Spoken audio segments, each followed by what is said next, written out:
šodienas plānā apmēram 2 stundu garumā ir izrunāt lauksaimniecības uzņēmumiem aktuālās, svarīgās lietas. Pavisam īsi sākumā nedaudz par mani. Grāmatvedības jomā strādāju jau gana ilgi, jau vairāk kā 20 gadi, bet praktiski visa mana pieredze ir saistīta tieši strādājot kā ārpakalpojumu grāmatvedim.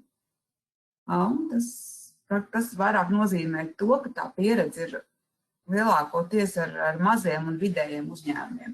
Tomēr lielajiem ļoti bieži ir nepieciešams grāmatvedis uzņēmumā uz vietas. Tāpat ikdienā man ļoti daudz nākās saskarties ar vienkāršās grāmatvedības jautājumiem, un izrādās, ka tā vienkāršā grāmatvedība nemaz tik vienkārši nav. Tā kā lauksaimniecības jomā darbojās gana daudz pašnodarbinātie, gana daudz zemnieku saimniecības, kuriem ir pieļaujama vienkāršā ieraksta grāmatvedība, tad programmā arī pavisam nedaudz ir tieši par svarīgāko, tieši vienkāršā ieraksta jautājumos.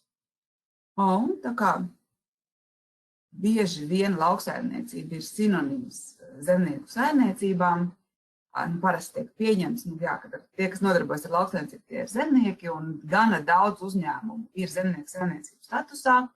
Man nedaudz pārsteidzoši šķiet fakts, ka no jaunreģistrētiem uzņēmumiem zemnieku saimniecības kā forma joprojām tiek izvēlētas, lai gan viņa reglamentēta ir